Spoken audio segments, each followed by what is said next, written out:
This Choircast show is brought to you in part by the Jonathan_Foster podcast.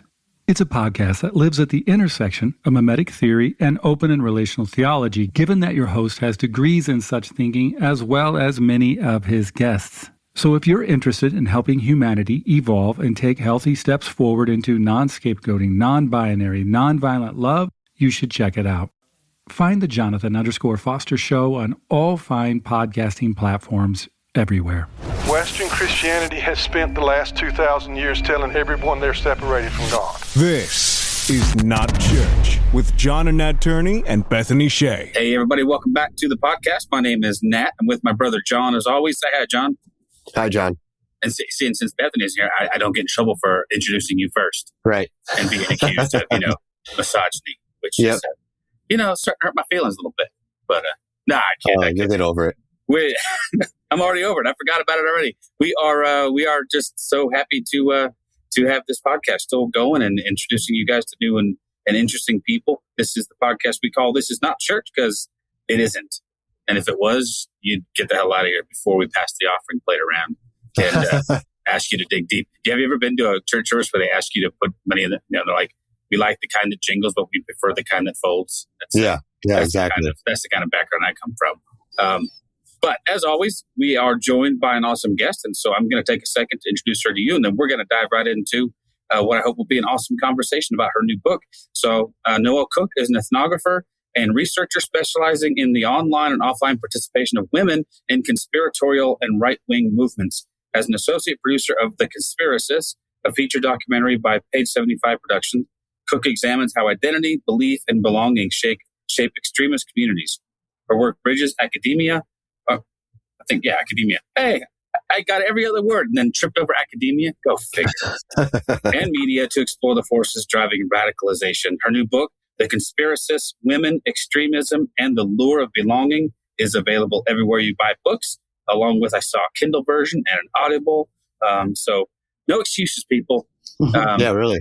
We have all the information in the world at our fingertips, and we're going to bring some more depth to this one for you. So welcome to the podcast, Noelle. How are you? Good. Thank you. Thank you for inviting me. Absolutely. Wow. I'm super excited. I've been leafing through your book. I've always been, and maybe this is a good way to frame this first question. Have you always been somebody who kind of at least was sort of intrigued by the notion of conspiracy theories, or did this come as a surprise to you and kind of come out of left field a little bit? Yeah, no, I was definitely not somebody who was interested in conspiracy theories at all. And in fact, when I started doing research for this project, I had hoped to stay away from conspiracy theories. And, unbeknownst to me, all paths led to conspiracy theories. So in the right-wing movement that we are in today. Yeah. But that's kind of hard to avoid, it seems like, unfortunately. So you were originally going to write, this was all work for a thesis originally, right? That you had to scrap during the pandemic. Can you talk to us about that a little bit? Yeah, sure. So I had just entered a graduate program in 2020, Women and Genders Research Studies program. And there was no in-person research because of the pandemic.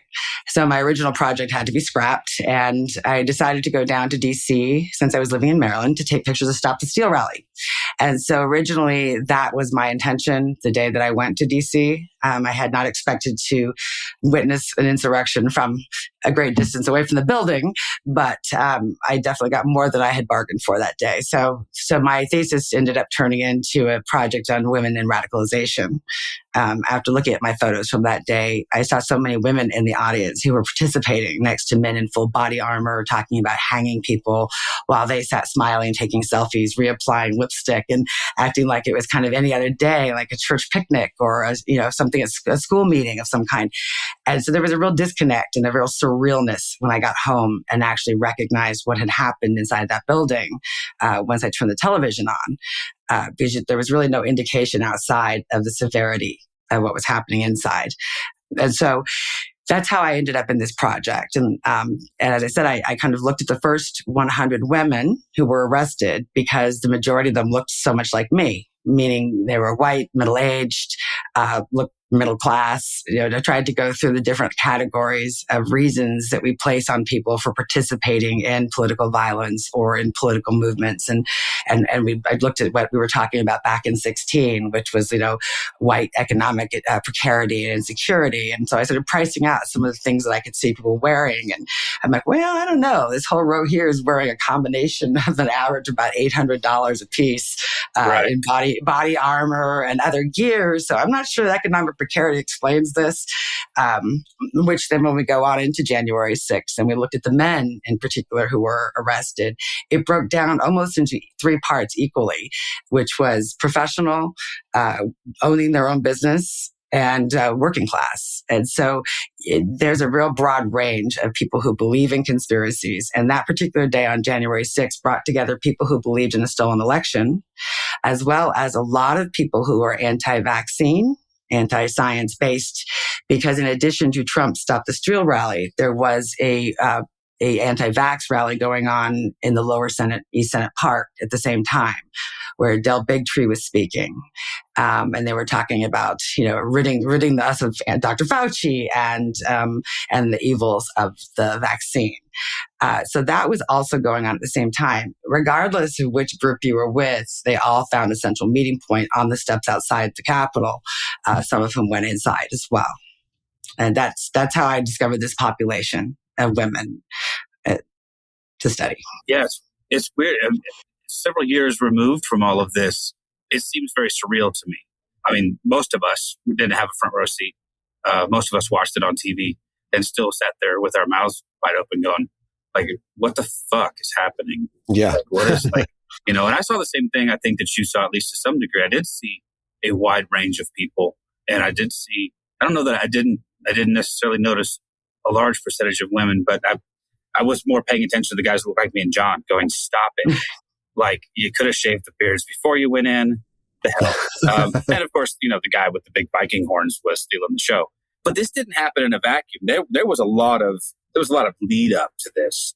And you talk a little bit about that in your book. I don't know if you expand on that later, but talk a little bit about, if you would, the few years leading up to this, where QAnon begins to gain some traction and some popularity, begins to find a resonant audience. Most of the women I spoke to, and I would say I spoke to dozens over the last several years, and almost every one of them pointed to 2020 as the year that changed everything. Most of them used the word, it was the year I woke up, right?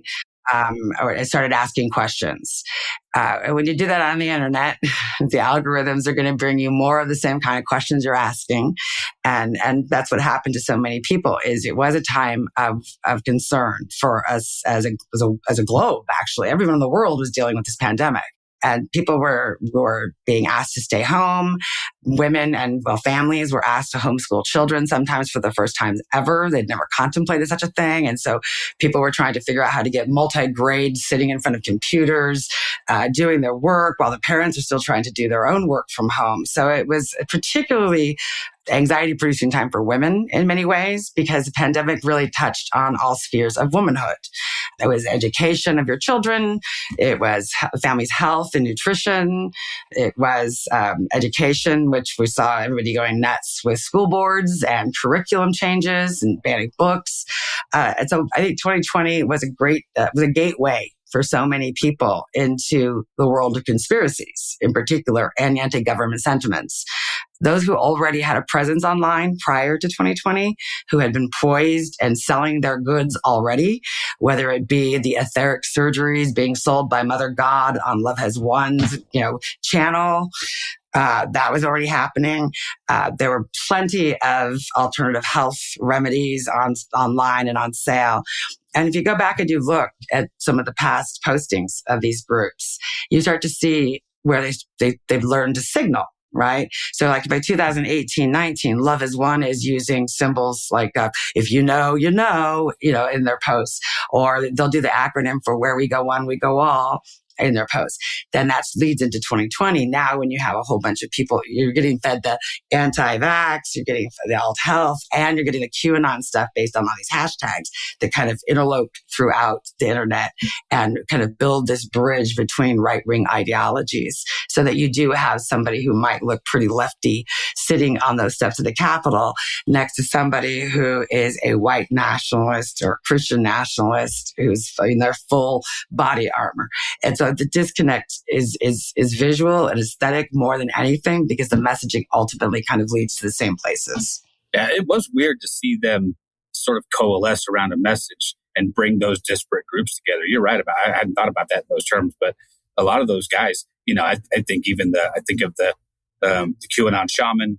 You know, I don't know why he's just the most visually striking member of this, but right, a bit of a lefty actually. Or at least we always sort of lumped, you know, all the right way, all the conspiracy theorists into that sort of left wing, you know, that sphere of people who buy off on all these ideologies. And it was strange to see these bedfellows kind of meet up on the Capitol steps and go, well, now we have a common enemy. We can join forces. So very, very interesting. I don't know. I'm still not sure how it shakes out, because we've seen the rise and fall of political figures based on all of this. Marjorie Taylor Greene comes to mind as one who rode the coattails of QAnon into political office. And then I don't know where she stands anymore. She's a savvy political operator who understood how to signal for QAnon and how to ride those chemtrails into office, right? Right, and kept that up until, don't forget the other mantra, that one of the strongest ones that led women into the movement in the first place was save the children. And that was, you know, part of 2020's awakening for some of these women, is they're learning these statistics about child sex trafficking and these elite cabals that run the world, right? And so they start to do their own research. And you know, Marjorie Taylor Greene was right there with them doing the Save the Children. And it was the Epstein files that caused her to break, because she started questioning a little too much.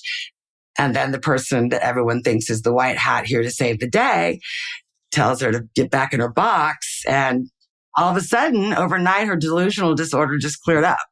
And everything, you know, she speaks rationally. And I had to shake my head for a few days. I'm like, wait, no, I can't retweet this. What? You know? Right, exactly.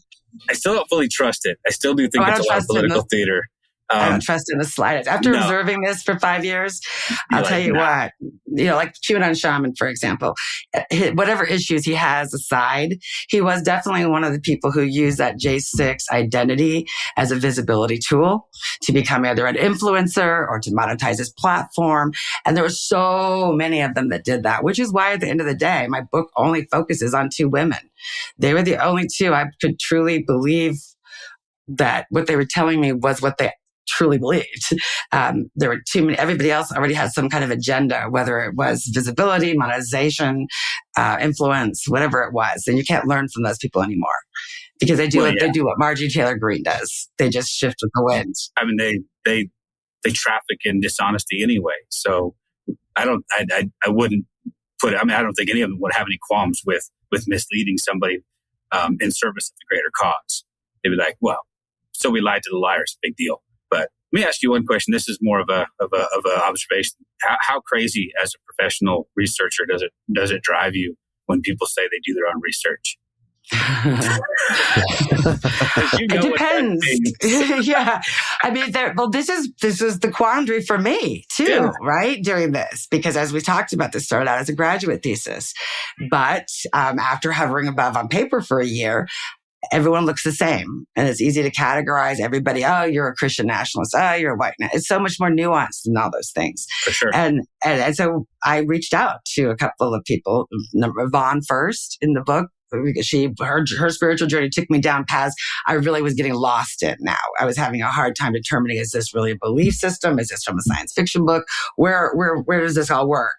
And so I called to ask a question, and she gave me her number, and we ended up speaking off and on for 3 years. So I was able to ask direct questions about what her journey looked like, or what certain things meant. Tammy was a little bit different. Tammy was more involved in this as a social identity and a community to participate in, very isolated, very lonely in the real world, both geographically and just circumstantially. And so with Tammy, we started talking, and it became almost immediately less about her spiritual journey and more about our lives as middle-aged women, and her story in particular of the various paths of trauma that she'd been going down since childhood. And so many of these things I already knew about because I had found newspaper articles, I'd found court documents. And so hearing her tell me the stories, I knew she was being truthful. And it was very hard not to have empathy for someone when you start to know them as a person. Right? Hovering above allows you to keep clinical a distance, which allows you to keep negative labels without having to look underneath why those labels were placed in the first place, you know? And so I had to grapple with that a lot in year 2 when I started to feel that empathy for them. Because like, this isn't supposed to happen. I'm going to lose my liberal card. You know, what is this? And you know, and not to mention ethically, right? What am I doing here? Am I platforming people who don't share the same reality with me? But then I was using the methodology of ethnography, which is kind of the perfect shield for this, because it asks you to go into a culture different than your own, to observe the practices of the participants, and to try to understand what their practices mean to them. Not what it means to me, what I would like it to mean to me, but what in reality it means to them. So that was a good shield to use for this kind of work. What I hadn't expected, though, was the empathy piece of it, where I then kind of threw the academic piece out the window, because in a moment I had to make a decision, because Tammy, at this point, we've been talking for 6-8 weeks, and I definitely developed empathy for her situation. And she calls to tell me her transgender daughter just hung herself in the Mains County Jail. And I was the first person she called. And knowing her at that point, the way I did, I knew I was the only person she could call, because who's she going to go talk to? Her community that she's built on Telegram? They're going to celebrate this death, right? Her family is either strung out, high, or incarcerated most of the time. So, you know, there's really no one for her to turn to. So I started helping her find some resources to deal with it, including trying to help her find mental health help so she could get a therapist, and trying to find a lawyer to take the case, which we did. We found a lawyer to take the case who actually had great success in some high profile cases in Philadelphia or in Pennsylvania. But then after a year of trying to get the evidence from the prison, they got nothing because of the fill in the blank forms that you can just refill in, I suppose, once you get subpoenaed. So you start to see then how these different lives, when someone's life looks so different than your own, you know, I have social capital. I know how to work systems. She does not. And even I can't work this system. I think I'm like the queen of working the systems here. And I'm realizing how difficult we make things for people, right? So I'm getting exposed to how other people live on a regular basis. And it's hard not to develop empathy for people when they're in that situation.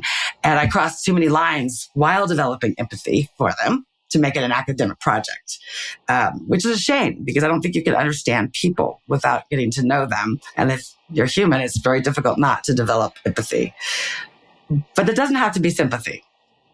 You can have empathy without sympathy. Okay. Expand on that, if you would. What do you mean by that? Well, I have empathy. I have tons of empathy for Tammy, right, in particular. But Tammy committed a crime. She knew she wasn't supposed to go into the building. She did it anyway. She knew she probably shouldn't be taking pictures of herself swinging a Jack Daniels bottle in a Senate hideaway office. But she did it anyway, because when are you going to have a chance like that again, is what she said. Right. You know, but so she did it. She admitted it. She took a plea deal, and she did 17 days in jail. So she deserved her consequence. So that's what I mean by I have empathy for her as a person and the circumstances of her life and the things that have gone into leading her down a path where a disconnected reality is favorable to our shared reality. For sure. Right? Yeah. You can start to understand that. And then I can start to also see how sometimes these conspiracies serve as faith-based belief systems, especially when you get into conspirituality.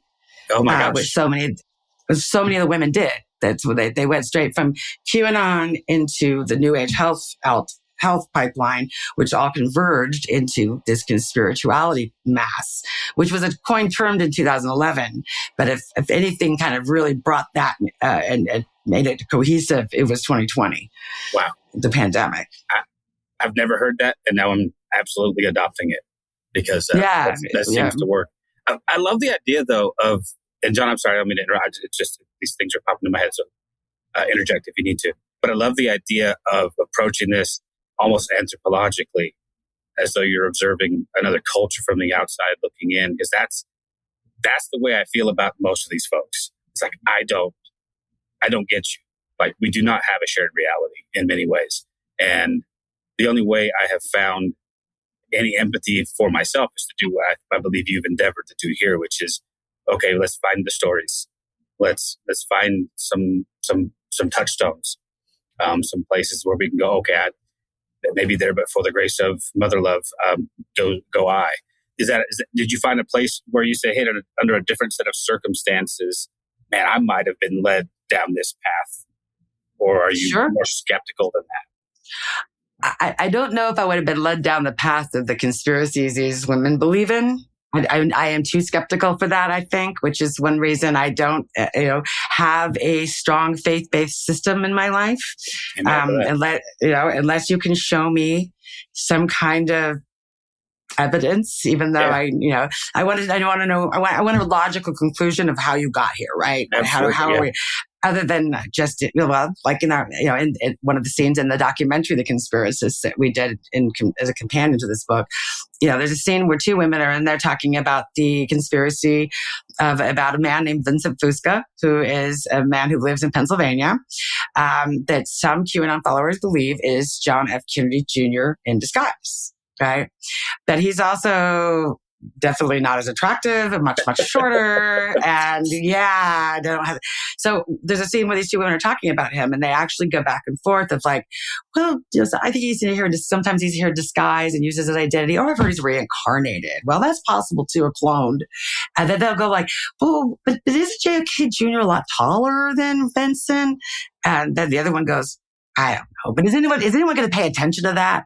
And that is literally how it works.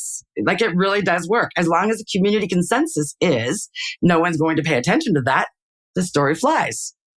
There's lots of reasons for that too that go into the New Age spirituality, which if you want to push it to its furthest limit, everything can be explained through your soul contract, which is basically the contract of what you're agreeing to have happen to you in this lifetime as your soul inhabits this vessel, was what they would say. That everything that happens to you is already predetermined, including horrendous things that might happen to you along the way. The thing that's really been strange to me over the last few years, I've seen more and more of this language. You were talking about it looks very lefty to you. I've always seen it since I didn't learn about all of this until I started studying these women. I've seen it from the right? The part now is I'm seeing it on the left too. I'm just seeing the language and the vocabulary changing slightly. Whereas someone on the right who believes in predetermination and wants me to give up my free will is calling it soul contracts, right? And that's just basically putting yourself, what I would call being born again into a full-on faith-based belief system would be giving up my free will, right? Essentially.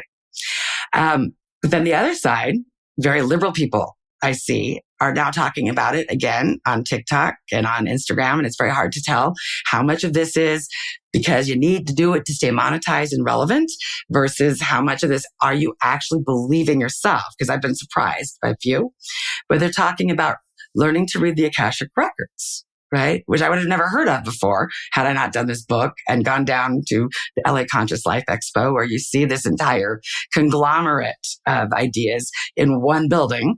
The Akashic records are basically the exact same thing as the soul contract. It's someone's channeling, which is getting secret messages from beyond the veil and then telling you what those messages, it's Ouija board, right? It's what we did with Ouija board as kids, where I could charge my friends 5 cents. I can come tell you your future because I'm getting it channeled through my head. I wish I had been that savvy as a child. I would have been a wealthy woman. Yes, if I could just see the future. Yeah. But it's gotten crazy as far as the number of these things, and I don't think we'd have this problem without the internet again. This has brought, the information superhighway definitely brought people into a field that they probably should have stayed out of. But, we're going back to the different groups that coalesce. one reason I started thinking about one way I started thinking about all this is a trade show. And that really hit me when I went to the LA Conscious Life Expo, which is the longest running New Age convention in the country. It's been like 25 years now, and I went in there and there's the booths that you would expect to see with, the numerology guy and there's the astrology guy over there. But then you got somebody with this giant map on the wall with all these connecting dots to various corporations, and it's very anti-government. And then there's Mickey Willis, who was the director of the Plandemic film, very anti-vax. Del Bigtree, heads up the largest anti-vax organization in the world, bringing in Lee Dundas, who's another one of the anti-vax crusaders in California. And you start to see how this thing kind of got co-opted as well into a giant trade show of old school new age meets, the 20s style anti-government conspiracies, and they're coming to take your kids, and catching a lot of middle-aged people who aren't super discerning. And I think that's another problem, is media literacy is pretty poor. Yeah. I mean, when I was young, New Age was all left. My parents told us, not to get involved with all of that because that was on the left leaning, crazy people. And when did this start merging together into this like anti-vax health and wellness type thing? I think it's been around for a while, much longer than I've been studying it. Yeah. But I think in 2020 again was just like the super spreader of this stuff for everybody, because you had average normal people. I'm using like the word normie, like who isn't spending their days online, for hours and hours at a time, who are now coming online and looking up everything, and algorithms start to send you more and more and more. And again, a lot of this is driven by influencers and people who are trying to sell you stuff, who know how to get their algorithms in your feed. I was studying trad wives for a while in biblical womanhood, and I started noticing back then that some of them looked very lefty with their organic home, food growing, and some of them actually had like dreads and piercings. But if you look at their hashtags, it tells you who they are. Some of them will have the hashtag biblical womanhood. Others will have surf the Kali Yuga, which is where the lefties are, which is they're all accelerationist terms about destroying the modern world and bringing back something that looks very patriarchal, where women are subservient and home raising kids. And that's what kind of all these messages at the end of the day kind of lead down the same path towards, whether it's someone who believes they're a starseed from a higher dimension, sharing memes of like a utopian community where everyone's gardening and sharing food with each other, and there's no money, or if it's a white nationalist one where they're out in the wilderness homesteading. All the messages are kind of the same, of escaping the modern world, and many of them are a path to white utopia or a white ethno-state, which is also interesting because many of the ordinary people who are in these movements don't recognize some of the symbolism, some of the history behind the conspiracies, and it's not one of those things that you can really sit people down and try to explain to them, because they won't listen to facts. If it's part of their community and the part of their participation mode, that's going to always take precedence. How they feel is going to take precedence over the facts. Yes. So much of that is, like you said, has to be deciphered. You have to drill down a bit to find out where these ideologies are really, where they have their foundations. But on the surface, I mean, I get the appeal sometimes, because I understand, well, maybe some of it's just a desire for there to be a meaning behind everything, and to at least have someone to blame who's pulling the strings. But at the same time, I don't trust that anyone can keep secrets, and so I don't know how these conspiracies don't all leak out. It's like John and I early on. I have a friend who runs a flat Earth debate channel. But they're all, I mean, if you go down the conspiracy theory rabbit hole and you land at flat Earth, you bought everyone along the way, most likely as well.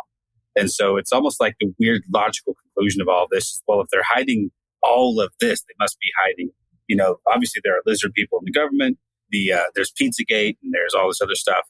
Here's I'm not sure what the question is and all that, other than, do you find yourself ever saying, well, I understand I understand the inclination towards like wanting to see a larger sort of, or even smaller, like cabal at work, kind of pulling the strings. And how difficult is it to pull people back from that precipice and say, okay, here, like this is reality here, and this is what you're trafficking in is not.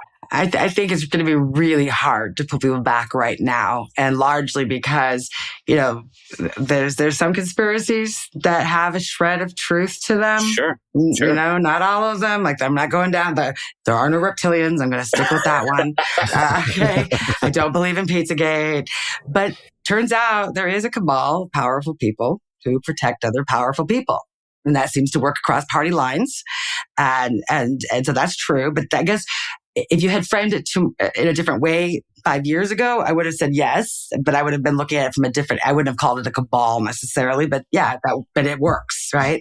It's all of the other stuff that comes in with it that's such a problem, right? When you start to then it gets used then to target groups we don't like, right? You know, so that's how you get the transvestigating started. If any female we don't like is either going to be a lizard like the Queen of England or reptilian, right? It's kind of like what the left does with everyone I don't like as a Nazi, right? And so that's kind of a problem. Now, I'm not equating the left and the right, by the way, just to be really clear. Gotcha. No. But they do have the same. They do have similar tendencies at times. We have tendency to label other side different things. And I think that's human, if nothing else. Right. But the conspiracy people are a little more fringe on what they're labeling people. But the problem is here's that, you know, I'll give you a great example. And I did mention this to Tammy. I spoke because I've got a relationship with her now where I'm starting to dabble in asking directly about conspiracies that I am interested potentially trying to, you know, quote, debunk or at least discuss with her to get her thinking about them, because she trusts me enough that we can, she's read the book, she's seen the film. There's no secrets about how I feel about these things. So I think it could be an interesting conversation that we're going to have. But, you know, I happened to look up the word in the documentary film. They both, Tammy and Yvonne, talk about a restaurant called The Cannibal that opened in Los Angeles where they ate human meat. Okay. They also believe that McDonald's serves human meat. And so when you start to ask this question about the chef and the cannibal serving human meat, when I went under the Epstein files, the DOJ released them and I did a keyword search for cannibal. Guess what? There was a chef who was at the head chef at a restaurant called The Cannibal that it opened in New York and then opened a branch in Culver City, California. And the sad part, the worst part is he was the head chef at Jeffrey Epstein's 4 properties, all 4 of them. And so there is a connection to Jeffrey Epstein and the chef from a restaurant called The Cannibal. However, there is no evidence that they were serving human meat. That's the kind of problem we have. Because once I'm giving you, yes, there is cannibal, yes, the chef worked for Jeffrey Epstein. He's the one making the jerky that you read so much about in those documents, right? It's going to be very hard to convince people that there's not more to the story. What I keep trying to say to people who have that debate with me is, you know what, we know enough about this story to see how many actual proven horrific things there are. Like, we're seeing the pictures of horrific things. We know these things. We don't need to create more. Like, let's deal with what we have first. And then if we need to look for more, let's look for more. But I think what we have now is sufficient to lock, if we did anything about it, sufficient to lock a lot of people up. Right. How do they, so say something like the Epstein files. So the Epstein files come out and there's enough information that there's certain people that they hold in high regard are listed in these Epstein files. How do they separate? Well, one of the few people they hold in high regard is Trump. Right. Right. Well, this is a question that I haven't debated yet, but I've asked. And Trump is known to this group of conspiracists that I deal with this conspirituality group, as a white hat. And a white hat works alongside light workers, and light workers are people who have agreed to come down from a higher dimension and inhabit a human vessel to help raise Earth's consciousness, right? So Trump is a white hat, meaning he is a human, but he's got a special mission. And he's been working behind the scenes all these years. And one of the things he's been doing is he's infiltrated this Epstein thing to take them down. So my next question would be, if I could ask it, Well, he must not be very good at his job because we're looking at files going back to the late 80s and 90s, right? So he's been working on this for 30 some years, and how many kids have been hurt in the process? But that's not really a question you can ask, because then you're just told, oh, you're just a hater, So there's a real disconnect, especially for women who are sucked into this so hard through the Save the Children mantra. Yeah.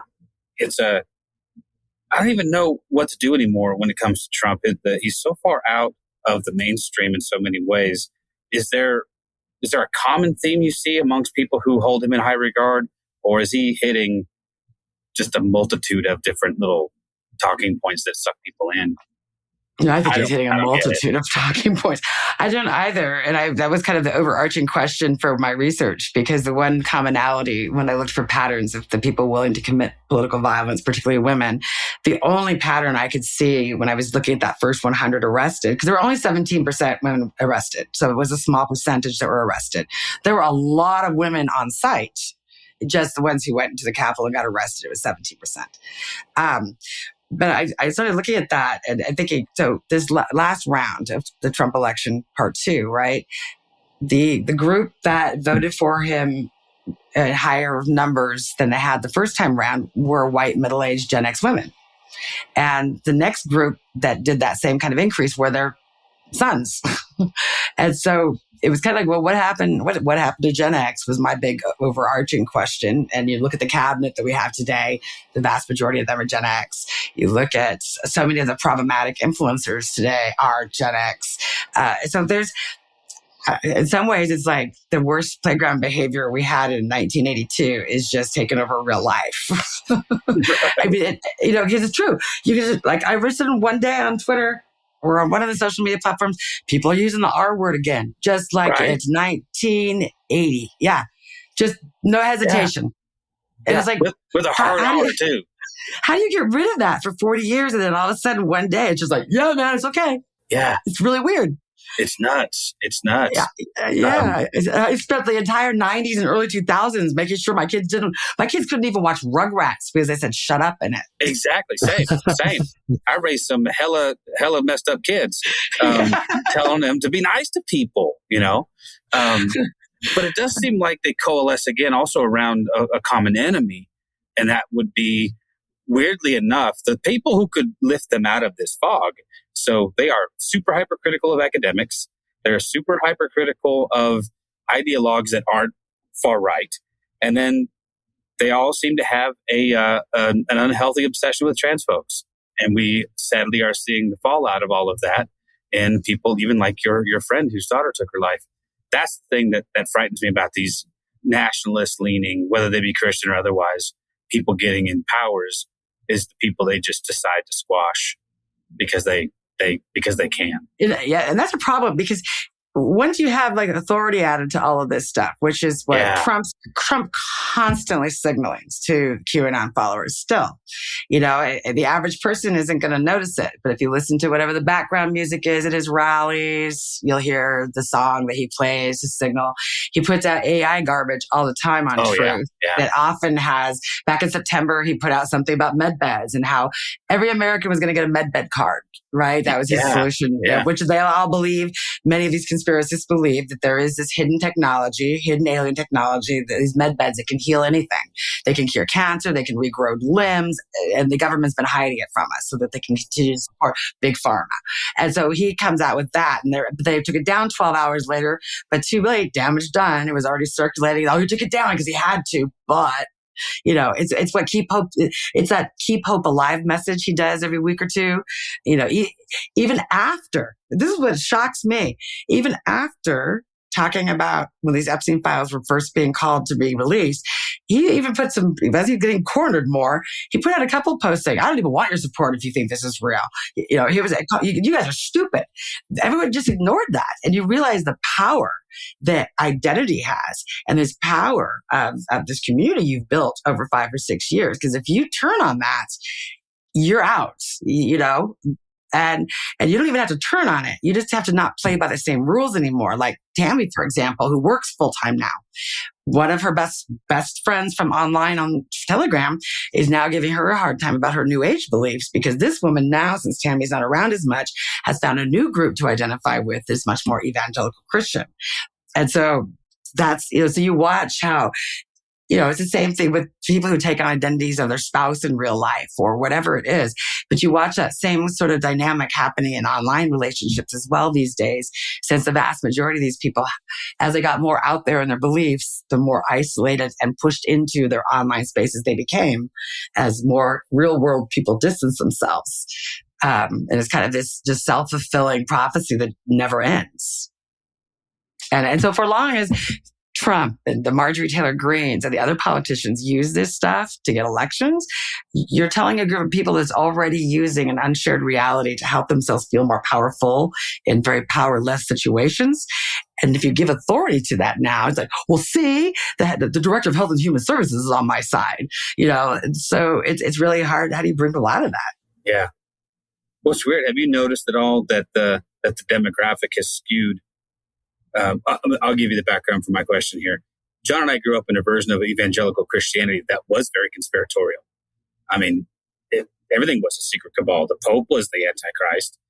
Everything else was geared towards bringing about the end times. Israel was to be supported but not trusted. Of course, we also grew up in the Cold War, so there was all kinds of... So I see a lot of my friends that I grew up with, Gen Xers, all of us, I don't know, I'm throwing a number out there, probably 50 to 60% of them are skewing hard right and into these lanes, and all the while still holding to their evangelicalism quite a bit. Do you notice there's a skewing of people towards that version or that brand of evangelical Christianity more so than maybe this new age spirituality stuff? Yes, there's the interesting thing though is they kind of commingle again online in online spaces. It commingles, and you can have both, which is strange and disconnected in lots of ways to me. But they do. Yvonne in the book was evangelical Christian leading up to January 6th in 2020. She was scolded for not wearing a mask, which she doesn't like to be scolded by the church. She was scolded for that. And she was upset when they stopped having in-person gatherings and said, aha, that was her aha moment, right? Where she said, oh, well, this is a man-made institution designed to control us because God would never close his doors to the faithful. And that was when she decided to leave the church. She also decided to stop paying her bills because she was picking up pieces of sovereign citizen language along the way as she dabbled. Right.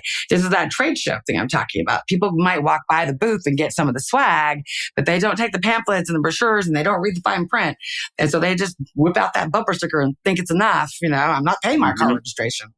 Well, I'm not going to pay my car payment. Well, your car's getting repossessed. And that's, some people actually were given a little bit of a reprieve because COVID kind of put a hold on some of those repos. Well, eventually, someone like Yvonne lost her house because she stopped paying her mortgage. Her car they were trying to repossess her car for years because she stopped doing that. But then again, she watches the system and she sees how the system is played. And so now she's getting credit agencies about the car payments, right? 1 minute she's owing $17,000. The next time they're going to settle with her, she'll pay $10,000. And then she waits a little longer and now they're going to settle and she pays $5,000. And she's like, see, it's another rigged system. So if you learn how, in some ways she's right. And that's the problem is we do have a system that is, sometimes it is rigged in a weird way. So I don't know how when people live amongst so many institutions that have betrayed them and that have shown they're not really here for the greater good, it's very hard to convince people once they find a new identity and a space to belong online that that's worth giving up. Yeah, it's difficult. I had forgotten about the sovereign citizen part of this. I'm more just sort of weirdly enamored of the people that fall for these things, So I get a little. I went down the sovereign citizen rabbit trail for a minute just because I was fascinated by, okay, who is this appealing to, And then weirdly, I'm like, it appeals to me a little bit, because you're right. There's enough of a grain of truth in all of this. The systems are corrupt, and they are oftentimes leveled against us and levied against us. It does seem like it's really hard to get ahead. And so I understand the inclination towards, wanted to push back. That's the thing, even growing up as a right winger in a lot of ways, our whole thing was we hate the government, all the government. Give us small government, less government interference, let the government get out of our way and let us go do our thing. And it's really strange to watch how many of these now self-avowed right wingers just embracing the government just in a different way. Like as long as it's the form of government that they somehow for some reason trust. I don't know. It's a very strange thing. They're anti-war when it suits them, but we start bombing the hell out of Iran and all of a sudden, got to take down the great Satan. So yeah, it's been very strange to watch people twist themselves into knots trying to excuse or explain away things that just kind of like, here's your moment to celebrate. But if you celebrate and you say you were right about these things, you will lose your community. It was interesting what you said about the Cold War stuff and Gen X going down this route. Right? I watched that the night that Russia invaded Ukraine. I was in one of these online spaces where everyone was having like kind of it was like live chat almost. And they were all trying to figure out who the good guys were and who the bad guys were. Again, you'd think with Gen X being at the helm, we'd all know who the bad guys were. Russia's always the bad guy. Always the bad guy. Well, literally, it was probably an hour and a half to 2 hours in. They all decided Ukraine was the bad guy and Russia was a good guy. And I kept I tried to read between the lines. I read a lot of comments in these threads, trying to see what people are saying. And, a lot of it was, well, he's a Christian. And, and then I'm looking at him, he's blonde and blue eyed. And, it's like, but they decided that Zelensky's running the bioweb labs under the ground. It also has sex trafficking tunnels under the ground for kids. And again, it's the same. Someone I don't like, here's what they're doing, right? It's the same. Every single person I don't like is either trafficking children or is a man. Yeah. Or they're Nazi sympathizers or, I heard a lot of anti-Semitic stuff being attributed to Zelensky, and it was very strange to watch that happen in real time. It reminds me a lot of 2016 and the say late to mid 2015, when most of my Christian friends were not convinced that Trump was a good guy, and then once it was sure he was going to be the nominee and he was going to be facing Hillary Clinton, that switch flipped in a hurry. And suddenly he was, we went from, he's whatever. I just told people to watch, like, look who he's pandering to. This is the issue. He's pantomiming being a Christian. He doesn't even know the right words to say. He can't even say biblical passages correctly. But as soon as he was nominated and looked like he was on his way to winning, it was suddenly, we're not electing a pastor in chief. We don't really care that he doesn't need to be a good guy. He needs to be, sometimes you need a bad guy. And I heard that God works through flawed men. Yeah. Then you get all of the, these Cyrus, he's, King David was a bad dude in a lot of ways and God worked through him. So God works through flawed people. So yeah, I don't know. I wonder, and this is probably outside the scope of your book, but I'm going to ask anyway, just because, what the hell? Do you think this cult of Trump outlives Trump in some way? Or do you think when he either is, he's never going to be impeached, but when he does finally leave office, or maybe even this planet, will his version of MAGA and Trumpism die with him? Or do you think there's enough residual effect that we're going to be fighting this for the next decade or 10? Oh, I think we'll be fighting this for a while. Yeah. I don't think it's that. I wish it was that simple, right? But it's not that. It's not that simple because the other thing you have to remember is how flexible these communities are. Yeah. How adaptable they are. Sure. Okay. And so it doesn't take a lot to shift gears real quickly. If something happens with Trump, then there'll be another one. There'll be someone else they can either attach to, or there's plenty of influencers making their own way right now, right? So that's the problem is, again, once we've monetized information, there's a lot of incentive for disinformation out there. It's a lot of incentive, and you have to keep people interested, which means keeping them outraged or fearful or against a common enemy. Can you kind of delve into a little bit this thing with Tammy and her trans daughter and her seeming acceptance of her trans daughter, but at the same time kind of regurgitating this trans these trans issues within the community?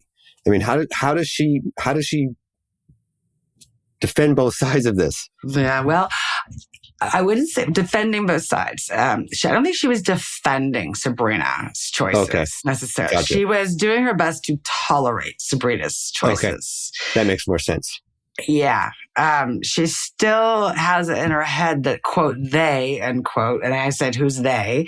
The Illuminati is pushing the, quote, trans agenda. And this is the thing I've never gotten a great answer on. I'm like, why? Why are we doing that? Why? I don't get it. I just don't get it. Why would people want to put themselves through this kind of turmoil? For what reason? I don't get it. Like, unless this is who you are, why are you doing it? So I don't understand what that trans agenda means to them exactly, except that they're coming for your kids. It all has to do with that. They're coming for your kids. Sure. They're going to make you, if we mess with masculinity and femininity, we're going to mess with divine, the divine, what do you call it? What do you want to say? Like the divine order. Divine order. Thank you. Yeah. I lost my train of thought. Yes, divine order.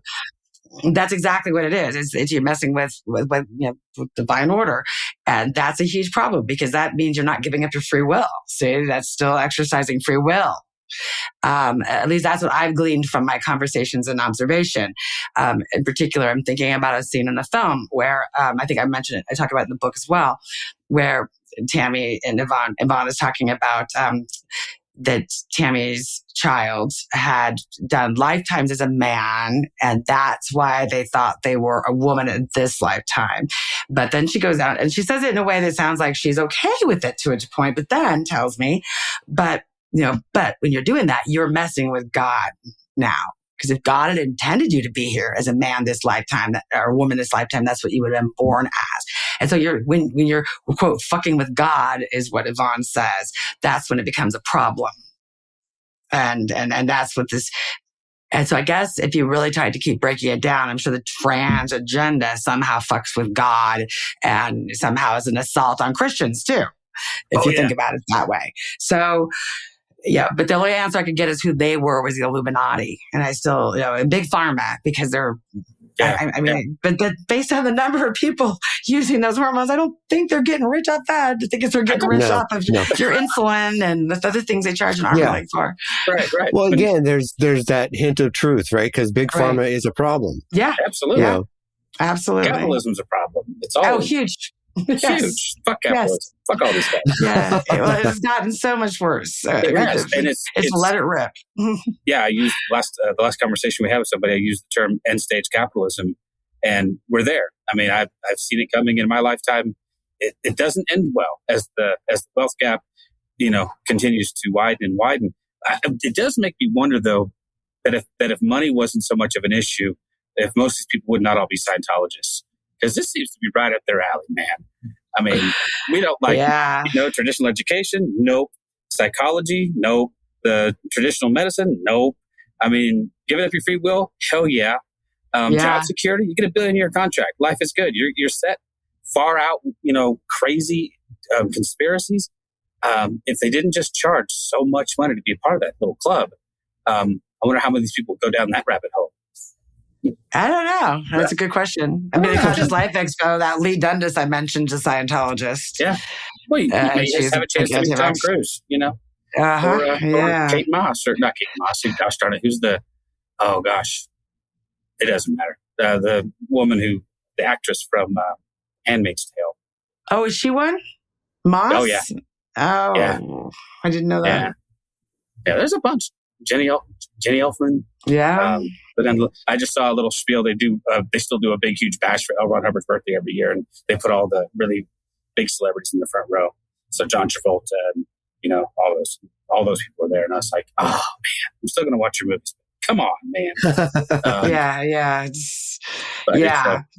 It's a strange thing. I will say this, and I know we're getting close to the time when we let you go, but I did not want to miss saying this about your book. What I really enjoy, I was surprised, and I did enjoy the storytelling, and I think that's important because if there is a path forward to any of this, it's going to be finding a way to understand the stories of the people who there, but for the grace of mother love or whatever the God you worship. I do think in different circumstances, lots of us could be susceptible to these kinds of conspiracies, or maybe have been before. So I appreciated the way you told their stories. I appreciated the care you took in presenting them fairly, critically, but fairly. I didn't think you didn't treat them with kid gloves, but you also weren't unnecessarily harsh. And I think the book is a really good read. And I do think it, just such an interesting light shed on a different demographic. I think John and I are pretty good examples of a couple of guys who are like, I think most conspiracy theorists are dudes. And obviously that's not true. And obviously there are larger issues at play. So a lot of the research has been through the lens of males, as far as who believes in conspiracies and what kind of conspiracies they believe in. Yeah. And I would say, yes, for as many men out there screaming about chemtrails and that sort of thing, women are going down and screaming about the books and are literally changing what the next generation is learning in school. So people tend to kind of wave off women as harmless, but when they get involved in movements, they get things done.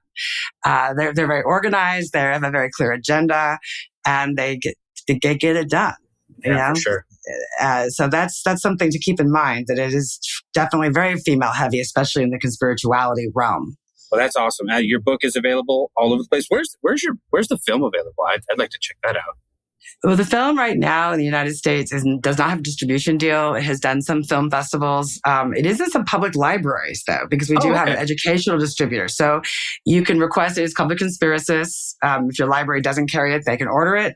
We're hoping to get it into the States soon. I just got back from London from doing a tour of 7 cinemas throughout the city where they screened it, and had a couple of screenings since I left. So it is an interesting film, and it is the book and the film together, I think, do a really good job of explaining people to you and then showing them to you as well. Yeah. So if you can find it in your library before it gets a streaming deal, that'd be great.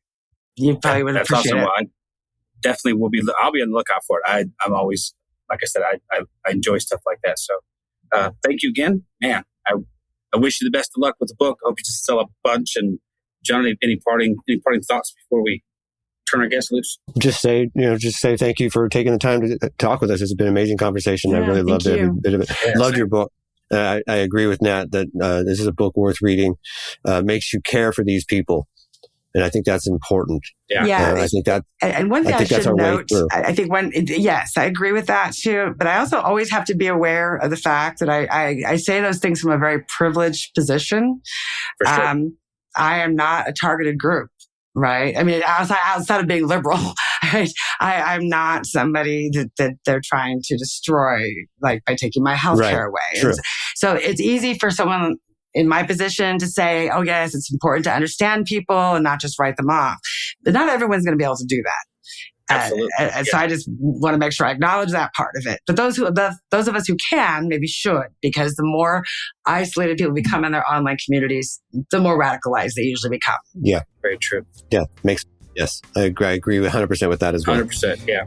Well, thank you so much again. We really appreciate it. Wish you all the success in the world. Thank you for listening to This Is Not Church. Be sure to rate and review the podcast on your platform of choice.